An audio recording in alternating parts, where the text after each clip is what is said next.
আজিৰ ভিডিঅ'টো হৈছে যে মহিলা উদ্যমতী আঁচনি অৰুণোদয় আৰু মুখ্যমন্ত্ৰী আত্মনিৰ্ভৰশীল অসম আঁচনিত ধুবুৰীত কিমানজন ল'ৰা ছোৱালী নিৰ্বাচিত হৈছে সম্পূৰ্ণ এই ভিডিঅ'টো চাব পাৰিব। ইয়াতে কোৱা হৈছে যে ৰঞ্জিত কুমাৰ দাস ফেচবুক পেজ ধুবুৰী জিলা আয়ুক্ত কাৰ্যালয়ত আজি 55,000 গৰাকী মহিলা মুখ্যমন্ত্ৰীৰ মহিলা উদ্যমতী আঁচনি আৰু 54 গৰাকী মহিলাক অৰুণোদয় আঁচনিত আৰু 2,870 গৰাকী মুখ্যমন্ত্ৰী আত্মনিৰ্ভৰ অসম অভিযানৰ বাবে নিৰ্বাচিত কৰা হৈছে। যে ইয়াতে কোৱা হৈছে যে ধুবুৰী আপোনাৰ কিমানজন কৰা হৈছে 2,870 গৰাকী ল'ৰা ছোৱালীক মুখ্যমন্ত্ৰী আত্মনিৰ্ভৰ অসম অভিযান আঁচনিৰ জৰিয়তে নিৰ্বাচিত কৰা হৈছে। আৰু এনেকুৱাকৈ ধুবুৰী ডিষ্ট্ৰিক্ট এডমিনিষ্ট্ৰেটিভ কক্ষপথত মিটিংখন হৈছিল। তাত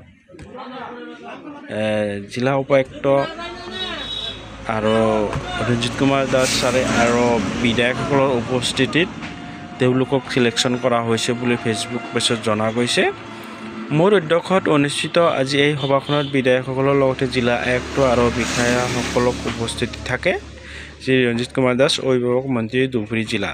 যে ইয়াতে মোৰ যিটো ভিডিঅ'টোৰ কাহিনী হৈছে বা মূল বিষয়টো হৈছে যে মুখ্যমন্ত্ৰী আত্মনিৰ্ভৰশীল অসম অভিযানত ধুবুৰী কিমানজন ল'ৰা ছোৱালী নিৰ্বাচিত হৈছে সেই বিষয়ে ভিডিঅ'টো বনোৱা হৈছে।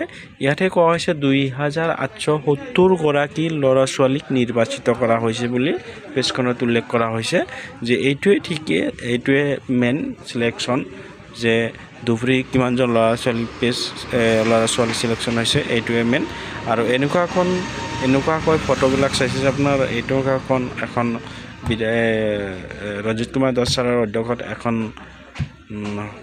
সভা অনুষ্ঠিত হৈছিল আৰু তাৰ জৰিয়তে সেই ল'ৰা ছোৱালীকেইটাক নিৰ্বাচিত বা চিলেকশ্যন কৰা হৈছে মুখ্যমন্ত্ৰী আত্মনিৰ্ভৰশীল অসম অভিযানৰ কাৰণে।